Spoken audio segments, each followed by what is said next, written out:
రేవంత్ రెడ్డి గురించి మాట్లాడాలి సార్. రేవంత్ రెడ్డి ఇప్పుడు గవర్నమెంట్ స్కూల్స్ని రివైవ్ చేసే పనిలో ఉన్నారు. గవర్నమెంట్ స్కూల్స్లో జాయిన్ కండి అని చెప్పేసి చెప్తున్నారు. చాలా వరకు గవర్నమెంట్ స్కూల్స్కి ఎవరు వెళ్ళట్లేదు. ఈ నేపథ్యంలోనే ఒక పబ్లిక్ స్కూల్, ఒక టీపీఎస్ అని తెలంగాణ పబ్లిక్ స్కూల్ని ఆరుట్ల విలేజ్లో రంగారెడ్డి జిల్లాలో మొన్న స్టార్ట్ చేయడం జరిగింది. సో ఈ నేపథ్యంలో అంటే ఓవరాల్గా విద్యా విధానానికి సంబంధించి, తెలంగాణలో విద్యకు సంబంధించి వస్తున్నటువంటి మార్పులు నిజంగా అనుకున్న మేర సాగుతున్నట్టుగానే మనం భావించాలా, లేకపోతే ప్రతి గవర్నమెంట్ వచ్చిన తర్వాత చేసే ఒక తతంగంలాగానే దీన్ని చూడాలా? సో రేవంత్ రెడ్డి ఈ మధ్యకాలంలో ఈ స్కూల్స్ విషయంలో చేస్తున్నటువంటి వ్యాఖ్యలు అండ్ ఈవెన్ బ్రేక్ఫాస్ట్ కూడా ఇంట్రడ్యూస్ చేశారు. ఇప్పుడు గవర్నమెంట్ స్కూల్స్లో బ్రేక్ఫాస్ట్ ఇంట్రడ్యూస్ చేశారు. సో గవర్నమెంట్ స్కూల్లో బ్రేక్ఫాస్ట్ ఇవన్నీ పెట్టినా కూడా స్కూల్స్కి ఎందుకు రావట్లేదు గవర్నమెంట్ స్కూల్స్కి అనే ఒక పెద్ద ప్రశ్న ఉన్నది. అసలు సమస్యను మనము అడ్రస్ చేస్తున్నామా లేదా? సాయి గారు, ఎంత పేదోళ్ళైనా కానీ, నో మ్యాటర్ హౌ, మా మెయిడ్ సర్వెంట్ ఉండే ఆమె బాబు అమ్మాయి చిన్నగా ఉన్నప్పుడు మా పక్కన ప్రైవేట్ స్కూల్ ఉండే, దాంట్లోనే పంపిస్తుండే ఆమె. నేను అడిగాను ఆమె దగ్గర, ఫీజు కడుతున్నావు, చిన్న ఫీజు ఏం కాదు, మంచి ఫీజే కట్టాల్సి వస్తుంది, నెలకు ఒక ఇద్దరు కలిసి ఒక 5,000 అని అవుతుంది, లేకుంటే మినిమం 4,000 ఉంటుంది, దాని బుక్స్ అన్నీ ఉంటుంది, మీరు ఎందుకమ్మా పక్కన గవర్నమెంట్ స్కూల్ ఉంది కదా, జిల్లా పరిషత్ స్కూల్ ఉంది, 1/2 కిలోమీటర్ దూరంలో ఉంది, నేను పంపాను. పిల్లలు ఏం చదువుకుంటలేరు. ఇప్పుడు మా వాచ్మెన్కి 2 అబ్బాయిలు ఉన్నారు, వాళ్ళు కూడా ప్రైవేట్ స్కూల్కి వెళ్తున్నారు. ఎందుకు సాయి గారు అడగండి, రేవంత్ రెడ్డి గారు అడగాల్సిన వాళ్ళు డబ్బుండి కాదు, మళ్ళీ చాలా కష్టమైన పరిస్థితిలో ఉండి కూడా పిల్లల్ని ప్రైవేట్ స్కూల్లో జాయిన్ చేస్తున్నారు. ఆలోచించండి ఎందుకనేది. బట్ రేవంత్ రెడ్డి గారు ఆ రోజు దీనికన్నా ముందు కూడా మనం ఒకసారి నేషనల్ స్టాప్లో మాట్లాడామనుకుంటాను నేను, ఇది నేషనల్ రౌండప్లోనే. ఆయన దీనికన్నా ముందు పోయిన వారం 10 రోజుల ముందు 6 క్రిటికల్ ఫ్యాక్టర్స్ చెప్పారు. అంటే యాక్చువల్లీ సైంటిఫిక్లీ చేసినది. ఒకటి, యాబ్సెన్స్ ఆఫ్ బ్రేక్ఫాస్ట్ పొద్దున అండ్ ఈవినింగ్ స్నాక్స్. ఇది ఐరానికలీ సాయి గారు, ప్రైవేట్ స్కూల్ లైక్ ఓక్రేజ్ కానీ మిగతా స్కూల్స్ కానీ, ఈవెన్ ఇండస్ వరల్డ్ స్కూల్, మా డాటర్ చదివిన సైనిక్పూర్లో అప్పుడు long back when she was in school, ఆ టైంలో సైనిక్పూర్లో ఉన్న స్కూల్లో వాళ్ళు ఇదే ప్రొవైడ్ చేస్తుండే. పొద్దున breakfast, afternoon lunch, evening snacks. Okay, private school డబ్బులు తీసుకుంటారు మీ దగ్గర. రేవంత్ రెడ్డి అంటున్నారు this is the main reason, one of the main reasons. రెండవ రీజన్ బేసిక్ సపోర్ట్ సర్వీస్. అంటే పిల్లలు ఎందుకు వస్తారు? ఇప్పుడు నేను చదివిన మోడల్ స్కూల్ సాయి గారు ఉస్మానియా యూనివర్సిటీలో చాలా బాధగా, ఇప్పుడు very bad state it is. ఒక గవర్నమెంట్ స్కూల్ని దాంట్లో ఇంటిగ్రేట్ చేశారు, కానీ అప్పుడు కూడా ముందు మేము ఉన్నప్పుడు 2,000 పిల్లలు దాకా ఉంటుండే, రికమెండేషన్ ఉంటుండే అడ్మిషన్ కోసం. అక్కడ ఎమ్మెల్యేల దగ్గర, ఎంపీల దగ్గర రికమెండేషన్ తీసుకోవాలి, లేకుంటే senior officer, state government officer దగ్గర రికమెండేషన్ తీసుకోవాల్సి వస్తుంది. నేను చదివినప్పుడు I passed out in 1977.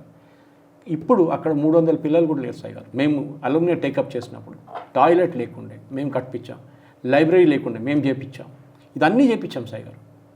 Okay, but why పిల్లలు అప్పుడు కూడా ఎందుకు వస్తారు? మిడ్ డే మీల్ ఉందని వస్తారు. మిడ్ డే మీల్కి వచ్చి లంచ్ చేసేసి వెళ్ళిపోతారు. మళ్ళీ ఆఫ్టర్నూన్ సెషన్ మీకు ఎవరు కనిపించరు. This is a big surprise. అంటే వాళ్ళు మిడ్ డే మీల్స్ కోసం వస్తున్నారంటే దట్ ఒక పావర్టీ లైన్ అని చెప్పొచ్చు అక్కడ.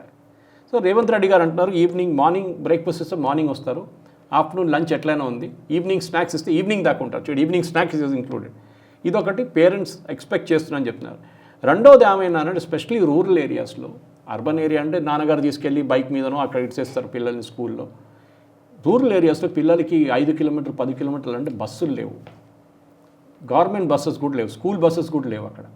అట్లాంటి ప్లేసెస్లో రిలయబుల్ స్కూల్ బస్సెస్ని పెట్టాలని చెప్పి స్టేట్ గవర్నమెంట్ నిర్ణయించారు. ఇది ఎట్లా చేయబోతుంది? It is not like starting a lunch or breakfast scheme. ఒక ఏం చెప్తారు, ఇట్లాంటి పని చేయాలంటే చాలా పెద్ద ఇన్వెస్ట్మెంట్ కావాల్సి వస్తుంది. పాసిబ్లీ CSR ఫండ్స్ తీసుకొని, దేనాన్ని తీసుకొని డ్రైవర్లను పెట్టి, ఒక బస్సుని పెట్టి ఒక 3-4 స్కూల్ ఒకటేసారి సర్వ్ చేయవచ్చు. మనలాగా సపరేట్ స్కూల్ బస్సెస్ ఎక్కర్లేదు ఒక్కొక్క స్కూల్కి. ఇంకోటి అంటే ఇంకొక పాయింట్ ఉంది సార్. మీరు ఇప్పుడు నేను పల్లెటూరు నుంచి వచ్చాను, నేను గవర్నమెంట్ స్కూల్లో చదువుకున్నాను. నేను గవర్నమెంట్ స్కూల్లో 10th క్లాస్ వరకు చదువుకున్నాను నేను. సో అంటే నేను అక్కడ వాళ్ళకి నా ఉద్దేశం ఏంటంటే సార్, పల్లెటూరులో మరీ ఓన్లీ ఫుడ్ కోసమే వస్తున్నారని కూడా అనడానికి లేదు. అయితే చదువు చెప్పే వ్యవస్థలు సరిగ్గా లేకపోవడం వల్ల మేబీ అది కూడా major reason. Coming to that point. ఇంకోటి మీరు ఇందాక ఒకటి అన్నారు కదా, అంటే స్కూల్ బస్ అనేది, ఇప్పుడు నేను మా ఊరు నుంచి అని చెప్తున్నాను, ఓన్లీ ఫ్రమ్ మై విలేజ్, నా ఊరు నుంచి పక్కన ఉన్న టౌన్కి కనీసం ఒక 3 బస్సులు 4 బస్సుల పిల్లలు వెళ్తారు. పక్కన ఉన్న టౌన్కి, అక్కడ ప్రైవేట్ స్కూల్ కోసం 3 బస్సులు 4 బస్సుల పిల్లలు వెళ్తున్నారు మా చిన్న పల్లెటూరు నుంచి. అంటే అర్థం చేసుకోవచ్చు ఎంత అవసరం ఉందనేది. నిజంగానే ఒక పెద్ద స్కూల్ కనుక మంచి స్కూల్ మెయింటైన్ చేసి ఒక 4-5 గ్రామాల నుంచి ఒక 5-6 గ్రామాల నుంచి వచ్చేటువంటి పిల్లల్ని కనుక కరెక్ట్గా అక్కడ తీసుకురాగలిగితే అది మంచి ఐడియానే. ఒక రకంగా చెప్పాలి, మంచి సిస్టమ్ ఉంటే, వ్యవస్థ సరిగ్గా ఉంటే. ఆ రోజు ఒక 2-3 నెలల ముందు కరీంనగర్ వెళ్ళాను నేను, ఒక టాక్ చేయడానికి వెళ్తే అక్కడ సరస్వతి శిశు మందిర్ మన సంఘ్ వాళ్ళ స్కూల్ ఉంది. చాలా మంది పిల్లలు ఉన్నారు. Forget the number, I think more than 1000 or 1500 పిల్లలు ఉన్నారు. I was surprise. Infrastructure wise అన్ని వాళ్ళు డెవలప్ చేసుకున్నారు బాగానే. ఆఫ్ కోర్స్ వాళ్ళ ఫండింగ్ సిఎస్ఆర్ నుంచి కానీ డొనేషన్స్ నుంచి నడుస్తుంది. కానీ మీరు ఇక్కడ ప్రాబ్లం రేవంత్ రెడ్డి గారు కూడా ఏం చెప్పారంటే ఈ ప్రీ ప్రైమరీ ఎడ్యుకేషన్ అనేది పిల్లలకి లేదు. మన దగ్గర ఇక్కడ సిటీలో ఏమవుతుందంటే పేరెంట్స్ ఇద్దరు పనిచేస్తుంటే ఫస్ట్ అమ్మగారు ఒక 1 year వాళ్ళు ఆమె బ్రేక్ తీసుకుంటుంది జాబ్ నుంచి, లేకుంటే గ్రాండ్ పేరెంట్స్ వస్తారు, ఒక సపోర్ట్ సిస్టమ్ ఉంటుంది ఇంట్లో, చూసుకుంటారు పిల్లల్ని. 6 నెలల తర్వాత వాళ్ళు చూసుకుంటారు, వీళ్ళిద్దరు ఉద్యోగానికి వెళ్తారు, అమ్మగారు నాన్నగారు. ఈ పిల్లలు దాని తర్వాత రూరల్ ఏరియాస్లో ఎస్పెషల్లీ సాయి గారు పొలాల్లో పనిచేసినప్పుడు అప్పుడు ఈ ప్రాబ్లం ఏమైతే పిల్లల్ని తోడు తీసుకెళ్తారు వీళ్ళు పొలానికి. అక్కడ మీరు చూసుంటారు, అక్కడ ఏదైనా ఉయ్యాలేసి దాంట్లో పడుకోబెడతారు వాళ్ళు, దాంట్లో they have no support system. So first ఒక 3rd class దాకా, 2nd to 3rd class దాకా పిల్లలు స్కూల్కి వెళ్ళారు. 1000 days they will miss Sai గారు, అంటే 3 years అనుకోవచ్చు మీరు. ఇది రేవంత్ రెడ్డి గారు ఐడెంటిఫై చేశారు. 1000 days is missing in the first stage.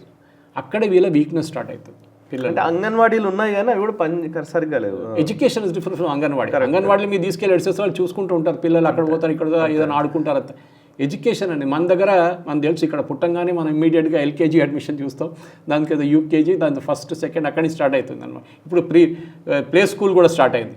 So you have provision urban ఏరియాస్లో, రూరల్ ఏరియాస్లో ఇది లేదు ఎస్పెషలీ. ఇంకోటి ఏంటంటే డిజిటల్ ఇన్ఫ్రాస్ట్రక్చర్, ఇది మనం చూసాం. అది కోవిడ్ టైంలో చాలా మటుకు ఈవెన్ అర్బన్ ఏరియాస్లో డిజిటల్ లేని స్కూళ్ళు కూడా షిఫ్ట్ అయ్యారు.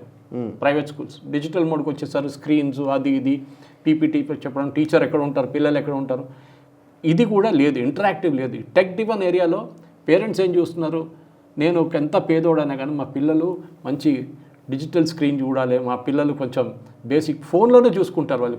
కొంతమంది పిల్లలు ఇప్పుడు స్కూల్ నుంచి వచ్చిన హోంవర్క్ కూడా ఏది మనం వీఆర్ టాకింగ్ ఆఫ్ లో అండ్ ఐ మీన్ మన దగ్గర వాచ్మెన్ కానీ మెయిడ్స్ కానీ వాళ్ళ పిల్లలు కూడా మొబైల్ నుంచి రెఫర్ చేస్తున్నారు ఇప్పుడు. సో ఐ థింక్ అదొకటి ఉంది. ఇంకోటి ఏంటంటే చాలా మటుకు ఈ స్కూళ్ళన్నీ మనకు తెలుసు, ఓకే అట్లీస్ట్ గవర్నమెంట్ స్కూల్కి కొంచెం ల్యాండ్ ఉంటుంది, ప్రైవేట్ స్కూల్కి అయితే అది లేదు. గవర్నమెంట్ స్కూల్లో ఎక్స్ట్రా కరిక్యులర్ యాక్టివిటీస్ లేదు, ఓకే స్పెషల్లీ స్పోర్ట్స్ కానీ క్రియేటివ్ యాక్టివిటీస్ ఏం లేదు, చదువుకో వెళ్ళు అంతే. కానీ చెప్పకూడదు సాయి గారు, కానీ బాధ అనిపిస్తుంది నాకు కూడా. మోడల్ స్కూల్ ఇప్పుడు ఉస్మానియా మోడల్ స్కూల్ తీసుకుందాం, గవర్నమెంట్ ఏం డబ్బులు పెట్టట్లేదు, గవర్నమెంట్ కాదు ఉస్మానియా పెట్టట్లేదు డబ్బులు. టీచర్స్ ముందు మేము ఉన్నప్పుడు ఫుల్ ఫ్లెజ్ గెసెటెడ్ టీచర్స్ ఉండే, ఇప్పుడు టీచర్లు పోయి ఎవరు లేరు, కాంట్రాక్ట్ మీద ఉన్నారు. వాళ్ళకి ఏం మోటివేషన్ సాయి గారు, 15,000 రూపాయలు ఇస్తే వాళ్ళు ఆ 15 వాళ్ళకి చదువు చెప్తారు. Even full ఫ్లెజ్ teachers. ఓకే దీనికన్నా ముందు కూడా మన రాజుగారు చెప్పాను లాస్ట్ వీక్ నేను దీని గురించి, బోగారం విలేజ్ గురించి. టీచర్లు అంత దూరం వెళ్ళరు కీసరా దాకా, ఇప్పుడైతే బస్సులు ఉంటుంది. The problem is this, okay that టీచర్లు కమిట్మెంట్ లేదు. నేను అందరిని అనట్లేదు, నేను చదువుకుంది కూడా గవర్నమెంట్ స్కూల్, మీరు చదువుకుంది ఆ టైంలో commitment was something different Sai గారు. ఇది చాలా ఇంపార్టెంట్. ఎందుకంటే ఇప్పుడు రేవంత్ రెడ్డి గారు ఇప్పుడు అనౌన్స్ చేశారు 3 లక్షల కోట్లు యాన్యువల్ బడ్జెట్ అని చెప్పారు education sector. Very good. Government invest చేయాల్సి నేను ఎప్పుడు చెప్తాను, only 3 sectors: education, health, rural infrastructure. 3 చాలా ఇంపార్టెంట్. మిగతా అంతా ప్రైవేట్ సెక్టర్ చూసుకుంటారు, మీరు చేయలేక్కర్లేదు దాంట్లో. కానీ మన దాంట్లో కూడా వెళ్ళి ఎయిర్లైన్ నడిపించాం మొన్నదాకా మనం, ఓకే మనం బస్ సర్వీస్ నడిపిస్తున్నాం. సరే to certain extent government bus service కావాల్సిందే బ్యాలెన్స్ అవుట్ చేయడానికి ప్రైవేట్ సెక్టర్. ఇక్కడ ప్రైవేట్ సెక్టర్ ఎక్కలేదు. మా ఊర్లో కేరళలో ప్రైవేట్ సెక్టర్ 90%, గవర్నమెంట్ ఓన్లీ 10% అక్కడ. కాదా హిస్టారికల్ ఎట్లా ఉందన్నమాట. అంటే నాకు ఒకసారి అనిపిస్తుంది sir, correct me if I'm wrong, చాలా వరకు ప్రభుత్వ సంస్థలన్నీ కూడా ఈవెన్ స్కూల్స్ కావచ్చు, హాస్పిటల్స్ కావచ్చు, ఎక్కడైనా చాలా వ్యవస్థల్లో నా అబ్జర్వేషన్, కరెక్ట్ మీ నిజంగా ఇఫ్ ఐఎమ్ రాంగ్, ఏంటంటే వ్యవస్థల కోసం ఉద్యోగులు ఉంటారు. ఎనీ కంపెనీ, ఇప్పుడు కంపెనీ నడుపుతున్నారు అని అంటే ఆ కంపెనీ అవసరానికి తగ్గట్టుగా రిక్రూట్మెంట్ జరుగుతుంది, ఉద్యోగుల్ని పెట్టుకుంటాం కదా. కానీ ఇక్కడ మనం రివర్స్ అనిపిస్తుంది నాకు, ఉద్యోగుల కోసం సంస్థలు నడుస్తూ ఉంటాయి మన ప్రభుత్వ రంగ సంస్థలన్నీ. ఉద్యోగుల కోసం, ఉద్యోగులను మెయింటైన్ చేయడం కోసం, వాళ్ళకి ఇచ్చే టీఏలు, డిఏలు, వాటెవర్ వాళ్ళ పిఆర్లు, దీనికోసం వ్యవస్థలో టార్గెట్స్ ఉండవు. అదే ప్రైవేట్ కన్సర్న్స్ అట్లా నడవవు కదా. కరెక్ట్, ఎగ్జాక్ట్లీ సాయి గారు. గవర్నమెంట్ ఒక రివ్యూ చేస్తే తెలిసిపోతుంది వాళ్ళ ఎంప్లాయీస్ ప్రొడక్టివిటీ ఎంత. 10 ఫైల్ ఇక్కడి తీసి అక్కడ వేసారు, ఆ ఫైల్ మళ్ళీ తీసి ఇక్కడ వేస్తే ఇది రోజుకున్న జాబ్. ఓకే ఇదేనా నడుస్తుంది. నేను అదే టైంలో టీచర్స్ని అప్రిషియేట్ చేస్తాను. హెల్త్ వర్కర్స్ని అప్రిషియేట్ చేస్తాను. వీళ్ళు మెచ్చుకోవాలి. They are 24/7 duty health workers. వాళ్ళు ఇవాళ లేదు రేపు వెళ్దాం అనే పని లేదు. టీచర్లు కూడా అంతే. ఎగ్జామ్ టైంలో పని చేయడం కానీ వాళ్ళ రిజల్ట్ టెన్షన్ వాళ్ళకి. కేరళలో టీచర్ మీద చాలా ప్రెషర్ ఉంది, ఇక్కడ కూడా ఉంది. 10th క్లాస్ రాగానే రిజల్ట్ 100% కాకపోతే ఫినిష్డ్.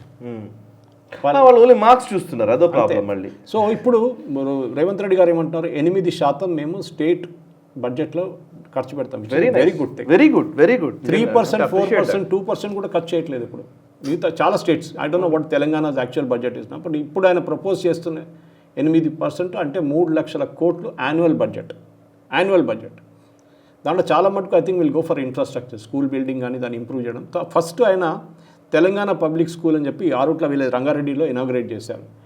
అక్కడే మాట్లాడుతూ ఇదే చెప్పారు, పేరెంట్స్ని వాళ్ళ కన్విన్స్ చేయడానికి మంచి స్కూల్ చూస్తే వాళ్ళు. ఇప్పుడు చాలా మటుకు సిఎస్ఆర్ ఫండ్స్ పెట్టి సైంట్ లాంటి కంపెనీస్, ఇక్కడ మిగతా నేను చూసాను చాలా కంపెనీస్ ఉన్నాయి, they are sponsoring schools. Correct. ఇక్కడ కొత్తగూడ దగ్గర చూసాను నేను, అది వాళ్ళ 2-3 స్కూల్స్ ఉన్నాయి అక్కడ. This is what they need to. But problem అక్కడ కాదు. మీరు ఆ ఇన్ఫ్రాస్ట్రక్చర్ ప్రొవైడ్ చేయొచ్చు, మీరు లైబ్రరీలు ప్రొవైడ్ చేయొచ్చు, మీరు టాయిలెట్స్ ప్రొవైడ్ చేయొచ్చు, కానీ quality of education is important. So మేమేం చేశానంటే, నేను దీనికన్నా ముందున్న కంపెనీలో నేను 10 సంవత్సరాలు పనిచేసిన కార్పొరేట్ హాస్పిటల్లో వాళ్ళ సిఎస్ఆర్ వింగ్ హెడ్ ఉండే నేను. మేమేం చేసామంటే టీచర్లు పెట్టాం, private teachers. Okay, very nice. Okay, private టీచర్స్కి జీతం ఇచ్చి పెట్టాం. So that at least crucial subjects, ఒకటి లాంగ్వేజ్ ఇంగ్లీష్, ఇంకోటి మ్యాథ్స్. ఆ మ్యాథ్స్ టీచర్ సైన్స్ కూడా నేర్పిస్తారు. ఓకే, మిగతా తెలుగు అంతా వాళ్ళు చూసుకుంటారు, ప్రాబ్లం లేదు, పెద్ద ఇష్యూ లేదు. ఇది కూడా important. This should be a competitive model sir. అంతే, కాంపిటీషన్ బ్రింగ్స్ క్వాలిటీ, ఎఫిషియన్సీ. అంతే అంతే అంతే కదా. There might be ego issue, పొద్దున వచ్చారు 2 hour క్లాస్ చెప్పుకుంటూ వెళ్ళిపోతారు, మేము రోజంతా ఇక్కడ ఉండాలి. So as you said sir, ఇందాక మీరు అంటున్నట్టుగా రేవంత్ రెడ్డి గారు 8% బడ్జెట్ అలొకేట్ చేస్తారంటే which is a great thing, నిజంగా మంచి విషయం. ఓన్లీ థింగ్ ఇస్ దట్ సరిగ్గా సద్వినియోగం చేయాలి. ఇప్పుడు రేవంత్ రెడ్డి గారు ఏమన్నా అంటే, ఆ రోజు మాట్లాడుతూ పిల్లలతో బ్రేక్ఫాస్ట్ తిన్నారు, మనం టీవీలో చూసాం, పేపర్లో చూసాం, పూరి బేలన్ చేస్తున్నారు ఆయన. సో ఆయన ఏమంటే, ప్రతి అసెంబ్లీ సెగ్మెంట్లో ఇట్లాంటి ఒక స్కూల్ పెట్టబోతున్నాం, ఏది తెలంగాణ పబ్లిక్ స్కూల్ అని చెప్పి. It's a good thing. ప్రతి అసెంబ్లీలు ఎందుకు సాయి గారు, ప్రతి మండలంలో పెట్టండి. మీరు అసెంబ్లీ పెట్టి మీరు మిగతా సిఎస్ఆర్ ఫండ్స్తోని వాళ్ళు పెట్టమని చెప్పండి కంపెనీల దగ్గర. ఓకే, సిమెంట్ కంపెనీ ఉందనుకోండి, నల్గొండ డిస్ట్రిక్ట్ సిద్దిపేట సైడ్లో చాలా సిమెంట్ కంపెనీస్ ఉన్నాయి, సింగరేణి వైపు బొగ్గు ఉంది, వాళ్ళ సిఎస్ఆర్ ఫండ్స్ యూజ్ చేసి స్కూల్ సెటప్ చేయమని చెప్పండి. And 50% the teachers should be sponsored by this CSR fund. Government వైపు నుంచి ప్రిన్సిపల్ కావాలంటే కొంతమంది వస్తారు ఎట్లయినా, మిగతా అందరూ అక్కడే ఉండాలి. బట్ గవర్నమెంట్ స్కూల్ అని పిలవాలి దాన్ని, ప్రైవేట్ స్కూల్ కాదు. That is correct. Of course పేరు పెట్టుకోండి మీరు కావాలంటే, సింగరేణి స్కూల్లో, లేకుంటే ఇక్కడ సైంట్ వాళ్ళు తెలంగాణ పబ్లిక్ స్కూల్ అన్నారు కదా. తెలంగాణ పబ్లిక్ స్కూల్ అన్నారు. సో న్యాచురలీ ఇప్పుడు మాట్లాడుతూ అందరూ అన్నారు, గవర్నమెంట్స్ పివి నరసింహారావు గురించి కోట్ చేశారు, ఆయన కూడా గవర్నమెంట్ స్కూల్లో చదివారు. చాలామంది ఉన్నారు. ఇప్పుడు ఓల్డ్ సిస్టంలో మనకు ప్రైవేట్ ఎక్కువ లేకుండా, ఇప్పుడే కదా సార్ గారు కార్పొరేట్ స్కూల్ కల్చర్ వచ్చేసారు. కేజీ క్లాస్ రాగానే ఐఐటి కోచింగ్ మొదలు పెడతారు. ఇది మన దగ్గర ఇప్పుడున్న కల్చర్ తెలుగు స్పీకింగ్ స్టేట్స్లో. పిల్లల్ని ఈవెన్ అదే సేమ్ కేస్, ఎంత పేదలైనా కానీ ఇంజనీరింగ్ పంపించాలి, ఐఐటికి పంపించాలి. నిన్ననే రాహుల్ గాంధీ గారు కోటా రాజస్థాన్లో ప్రొటెస్ట్ చేస్తూ స్టేట్మెంట్ ఇచ్చారు, 1,80,000 ఎంత ఖర్చు పెడతారు ప్రతి ఫ్యామిలీ, ఇన్ని కోట్లు ఖర్చు పెడుతున్నారు ఐఐటి కోచింగ్, నీట్ కోచింగ్, ఇదంతా ఎందుకు అని చెప్పేసి. Good question. ఇది ఆయన తెలంగాణలో వచ్చి అడగాలి. Let him come to Telangana and convince parents that don't spend this kind of money, don't send your children to, నేను పేరు తీసుకొని పబ్లిక్ స్కూల్స్ కానీ తెలుసు, అందరికి తెలుసు నేను ఎవరిని రెఫర్ చేస్తున్నాను. 1, 2 అంటే అంతే, ఫుల్ పేజ్ యాడ్లు. It hits the children. Sai గారు మీరు ఆలోచించండి, యు ఆర్ ఒక పేద కుటుంబం నుంచి వచ్చిన అబ్బాయి అమ్మాయి ఉన్నారు, 8th క్లాస్ 9th క్లాస్లో ఉన్నారు. వాళ్ళు ఆ రోజు ఇంటికి వచ్చిన ఈనాడు కానీ ఏదైనా న్యూస్ పేపర్ చూసి వాళ్ళు ఫ్రంట్ పేజ్లో మొత్తం ఐఐటీలో ఫస్ట్ ర్యాంక్ నుంచి మొత్తం ఈ మన దగ్గర ఉన్న కార్పొరేట్ స్కూల్స్ వాళ్ళు ఆ యాడ్లు పెడతారు. వాళ్ళ సైకాలజీ, వాళ్ళ సైక్ ఆలోచించండి. అప్పుడు నా ఫోటో ఏ రోజు ఎక్కడ వస్తుంది అని వాళ్ళకి రాదు, వాళ్ళకి తెలుసు అది. This is the first culture we need to kill. Okay, but అది నాకు సొల్యూషన్ లేదు దానికి. ఎందుకంటే this again leads to same thing. Parents ఎందుకు వెళ్తున్నారు ప్రైవేట్ స్కూల్స్ కంటే ఇది మన తెలుగు స్పీకింగ్ స్టేట్స్లో ఉంది. నీట్ గురించి క్రేజ్ సౌత్ ఇండియాలో మొత్తం ఉంది, కానీ ఈ JEE craze only in these 2 states. In fact చాలా మటుకు I think we should speak about it. ఏ స్టేట్ నుంచి నీట్కి ఎక్కువ మంది వస్తున్నారంటే we'll be surprise, it's UP. నీట్ది మ్యాక్సిమం 15% మంది నీట్ ఎగ్జామ్ అపియర్ అవుతున్న వాళ్ళు యూపీ నుంచి. నేను ఇప్పుడు దాకా అనుకున్నాను సౌత్ ఇండియా అనుకున్నాను, తెలంగాణ అనుకున్నాను, కాదు.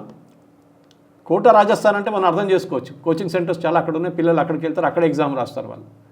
కానీ this has to be done Sai గారు. ఎందుకంటే ఎప్పుడు కాదు, ఈ స్కూల్ ఎడ్యుకేషన్ అనేది చాలా చాలా క్రూషియల్. మన ప్రెసిడెంట్ గారు చెప్పారు, కలాం గారు చెప్పారు ఈ మాట, that the basic of basic education strong కాకపోతే then nothing can be done. Okay, in fact ఇప్పుడున్న దాంట్లో 27 లక్షల మంది పిల్లలు ఉన్నారు స్టేట్లో. ఓకే, ఈ వాళ్ళకి బెనిఫిట్ కోసం అకాడమిక్స్తోని స్పోర్ట్స్తోని అన్నీ చేయబోతున్నారు అంటున్నారు. చూద్దాం మనం. ఈ స్కూల్లో ఆరుట్ల స్కూల్లో కూడా ఇప్పుడు 1814 ఆ స్కూల్ కాకుండా మిగతా స్కూల్స్లో కూడా ఆ స్కూల్లో బోర్డు పెట్టేశారంట, నో అడ్మిషన్ అని చెప్పి. గుడ్, చేయాల్సింది ఇది. అండ్ ఐ థింక్ నాకైతే చాలా ప్యాషన్ ఇది, బికాజ్ నేను సిఎస్ఆర్లో పనిచేసినప్పుడు ఇది చాలా మటుకు చూశాను. ఓకే, ఎప్పుడు అంటారు educate a girl and you'll educate a village అని, అది చాలా ఇంపార్టెంట్. ఎస్పెషల్లీ గర్ల్ చిల్డ్రన్ని డ్రాప్ అవుట్ చాలా ఉంటుంది 8th క్లాస్ తర్వాత. టాయిలెట్, మోదీ గారు టాయిలెట్ కట్టమని అందరూ అడిగారు, టాయిలెట్ ఎందుకు అని చెప్పేసి. ఇంట్లో టాయిలెట్ అర్థం చేసుకోవచ్చు, స్కూల్లో ఎందుకు అని అడిగారు. The reason is this, maximum girl drop out. మా మోడల్ స్కూల్లో కూడా ఉండే గర్ల్స్ డ్రాప్ అవుట్ అవుతుండే 8th తర్వాత 9th. టాయిలెట్ లేవు, కట్టించాం మిమ్మల్ని, అదంతా ఇరిపోయింది, toilet completely it got spoiled. So this is important. మనం ఈ లిప్ సర్వీస్ అంటాం ఇంగ్లీష్లో. చాలా మటుకు కార్పొరేట్స్ వాళ్ళు సెమినార్ ఆర్గనైజ్ చేస్తారు మహిళల గురించి, పిల్లలు, గర్ల్ చైల్డ్ గురించి. Invest in education. ఇంకేం మీరు చేయక్కర్లేదు, they will turn out be brilliant. And I can give, I think numerous times I give an example. మా వాచ్మెన్ కూతురు ఉండేది, ఇంకా ముందున్న watchman. She came from somewhere in Andhra Pradesh, ఎక్కడో నర్సాపూర్ అవతల నుంచి. కేమ్ ఇక్కడ 5th క్లాస్కి వచ్చిన తెలుగు మీడియంలోనే కన్వర్ట్ చేసి ఇంగ్లీష్లో తీసుకెళ్ళాను నేను. ఇంగ్లీష్లో అడ్మిట్ చేయించాను, ఫీజు కట్టాను. Then she passed at 10th. ఇంటర్మీడియట్కి వచ్చినప్పుడు మళ్ళీ మా ఫ్లాట్ వాళ్ళు అందరు కలిసి ఫీజు పెట్టి ఇంటర్మీడియట్ చదివించాం. అందరు అగైన్ పూల్డ్ మనీ, మా ఫ్లాట్లో అపార్ట్మెంట్లో అందరు కలిసి డిగ్రీ చేయించాం. Then she did her MBA మన మల్లారెడ్డి నుంచి. And today she is working in a corporate setup. Very nice. Watchman కూతురు ఇప్పుడు కూడా 1 bedroom ఇల్లు ఉంటున్నారు వాళ్ళు. ఆలోచించండి. This is what it is. I think మీరు మన అర్బన్ సెట్టింగ్లో we take certain things for granted. అది మీ పిల్లలు ఉండొచ్చు, మా అమ్మాయి చదువుకుంటున్నప్పుడు we take it for granted. Okay, రావడం, ట్యూషన్కి వెళ్ళడం, ఇదంతా ఒక నార్మల్ డ్రిల్ లాగా ఉంటుంది. కానీ రూరల్ సెట్టింగ్స్లో ఆలోచించండి, వాళ్ళకి మ్యాథ్స్ చెప్పడానికి మంచి టీచర్ లేకుండా ఏం చేస్తారు? కరెక్ట్, ఎంత టాలెంట్ ఉన్నా కూడా కష్టం అవుతుంది. Because that's a base. Maths is a base, science is a base అనమాట. లాంగ్వేజ్ నేర్చుకోవచ్చు ఎక్కడైనా కానీ. లెట్స్ నిజంగానే సార్ రేవంత్ రెడ్డి గారిని అభినందిద్దాము అండ్ ఆల్ ది బెస్ట్ చెప్దాము. Will have to see this as a successful model and you should replicate it. It should not be one off, అది replicate కావాలి కూడా. Right sir. ఈ వీడియో మీకు నచ్చినట్టయితే లైక్ చేయండి, 10 మందికి షేర్ చేయండి. అలాగే కామెంట్ల రూపంలో మీ అభిప్రాయాలను మాతో పంచుకోండి. Nationalist hub group of channels ను సబ్స్క్రైబ్ చేసుకుని తెలుగునాట జాతీయవాద జర్నలిజాన్ని ప్రోత్సహించండి. ఈ వీడియో కింద ఉన్న బెల్ ఐకాన్ పై క్లిక్ చేయడం మర్చిపోవద్దు.